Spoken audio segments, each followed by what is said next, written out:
एजाज अहमद है। मैं GNN news को रिप्रेजेंट करता हूँ। आपने काफ़ी आज माशाल्लाह खुल के गुफ्तगू की, तो हमने भी सोचा कि खुल के एक सवाल पूछ लें।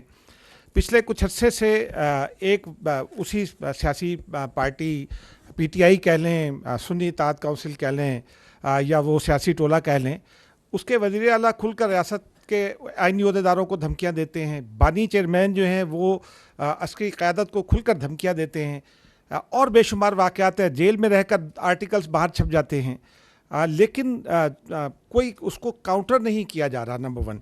नंबर टू ये है कि उसी बुनियाद पर ये दावे किए जाते हैं कि फ़लाँ डेट को रिहाई हो जाएगी, फ़लाँ डेट को रिहाई हो जाएगी। लेकिन और फिर ये तासुर दिया जाता है कि डील हो गई, और अहदेदारों के नाम भी बताए जाते हैं कि फ़लाँ पहुंच गया मुज़ाकरात के लिए। आप आज खुलकर अगर ये बता सकें हमें अनएम्बिगुअस टर्म्स में कि क्या कोई डील हो रही है, कोई ढील है, और अगर नहीं है तो काउंटर क्यों नहीं किया गया?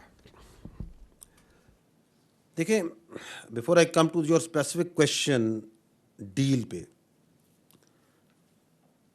अगर आप इजाज़त दें तो पहले मैं ये अर्ज़ करूँगा कि जो पाकिस्तान की फ़ौज है, ये पाकिस्तान की फ़ौज एक कौमी फ़ौज है।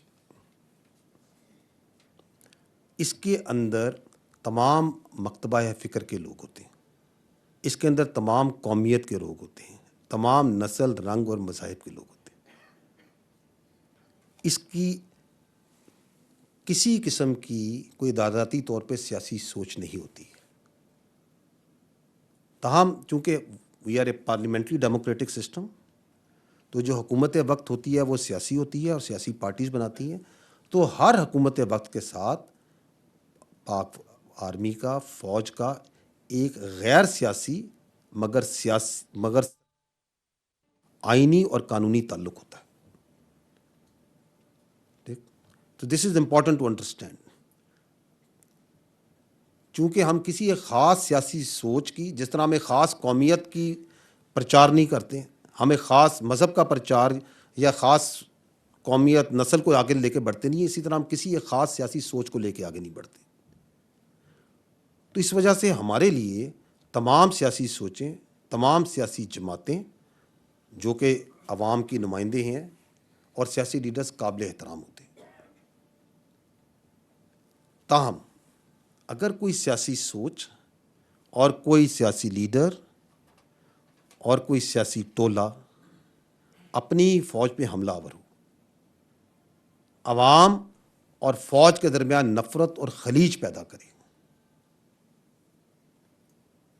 इसी फ़ौज के, जो कौम की फ़ौज है, इसी कौम के शहीदों की तज़हीक करे, और जैसे आपने कहा इसी कौम की फ़ौज के बारे में धमकियां दे, प्रोपेगेंडा करे, तो उससे कोई बातचीत नहीं करेगा। ऐसे सियासी इंतशारी टोले के लिए सिर्फ एक ही रास्ता है कि वो सिद्क़ के दिल से माफ़ी मांगे कौम के सामने, और ये वादा करे कि वो नफ़रत की सियासत को छोड़ के तामीरी सियासत में हिस्सा लेगा। और वैसे भी जो बातचीत है वो सियासी पार्टीज़ को आपस में ज़ेब देती है, इसमें फ़ौज या इदारे बिल्कुल मुनासिब नहीं कि बातचीत में आए। मैं आई थिंक बड़ा वाज़ेह तौर पे मैंने बताया है, आई थिंक बड़ी क्लियरली मैंने बताया है कि ऐसी सियासी इंतशारी टोला जो आपके सामने जो कुछ कर रहा है और करवाता आ रहा है, उसके साथ कोई बातचीत नहीं हो सकती, हम नहीं कर सकते। उनके लिए एक ही रास्ता है, मैं अगर आप दोबारा कहें रिपीट करूंगा, कि वो सिद्क़ के दिल से माफ़ी मांगे इस इंतशार और नफ़रत की सियासत से, और पाकिस्तान की तामीरी सियासत में हिस्सा लें, पाकिस्तान को आगे बढ़ने में हिस्सा लें। जनरल साहब, मुमताज़ भट्टी, मैं दिन को रिप्रेजेंट करता हूँ। आपने कहा ये डिफेंस और सिक्योरिटी के ऊपर प्रेस कॉन्फ्रेंस थी, लेकिन एक सिक्योरिटी से जुड़ा हुआ क्वेश्चन है, वो जनरल इलेक्शन 2024 जो हुए, उसमें I am still waiting security को, वो भी आप इलेक्शन से लेके फौज का सिक्योरिटी रोल था उसमें बाहर। الیکشن رزلٹ آئے، نتائج کے اوپر ایک سیاسی جماعت کی طرف سے یہ الزام آیا کہ میسو ریگنگ ہوئی ہے، اور پھر اس سے بڑھ کر یہ الزام آیا کہ میسو ریگنگ جو ہے وہ اس میں اس کے پیچھے عسکری قیادت ہے. تو اس میں ظاہری بات ہے عسکری قیادت کے اجلاس بھی ہوئے. فوج کا جو موقف ہے، فوجی قیادت کا، وہ کیا ہے اس الزام کے جواب میں؟ دیکھیں، جنرل الیکشن 2024 8 فروری میں جو آرمی کا جو رول تھا، that was only as per the mandate given by the election commission of Pakistan, اور وہ تھا ایک سیکیور انوائرمنٹ پرووائڈ کرنا. اور یہ جو سیکیور انوائرمنٹ تھی یہ فوج نے پرووائڈ کرنی تھی باقی قانون نافذ کرنے والے اداروں کے ساتھ مل کے. اور آرمی نے وہ سیکیور انوائرمنٹ اور باقی قانون نافذ کرنے والے اداروں نے وہ پرووائڈ کی. باوجود جو خطرات تھے، باوجود جو چیلنجز تھے، آپ نے ابھی بڑی تفصیل سے دیکھا کہ کس طرح پاکستان میں دہشت گردی کے واقعات جو ہو رہے ہیں، جو اس کے خلاف جنگ لڑی جا رہی ہے ہر روز، کس طرح 100 سے زیادہ انٹیلیجنس بیسڈ آپریشنز قانون نافذ کرنے والے ادارے فوج کی لیڈ میں انجام دیتے ہیں. تو آرمی نے اس سیکیور انوائرمنٹ کی طرف ہمارا مینڈیٹ تھا، اس سے زیادہ ہمارا اس سیاسی عمل میں کوئی دخل نہیں تھا.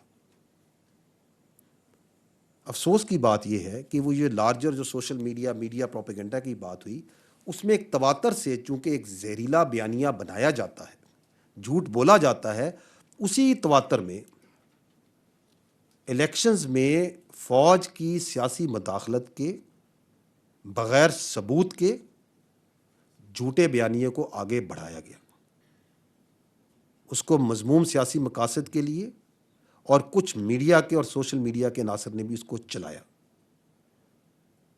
ہمارا ان سے صرف ایک ہی سوال ہے، جو میں نے کہا کہ we don't work in the form of allegations and counter allegation.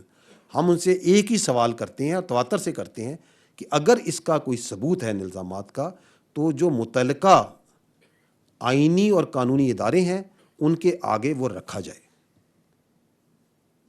کیونکہ یہ جو اس طرح کی بات چیت ہے، یہ جو آپ پرٹیکولرلی بات چیت کر رہے ہیں، اس کی اپرچونٹی کاسٹ یہ پوری قوم دے رہی ہے، ہم سب دے رہے ہیں.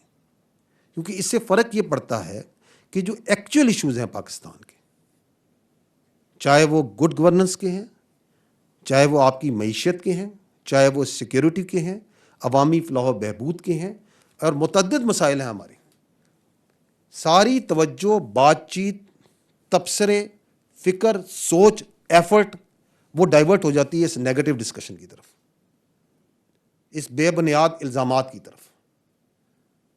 تو میں یہی عرض کروں گا کہ پاکستان کی جمہوریت کو کسی چیز سے خطرہ نہیں ہے.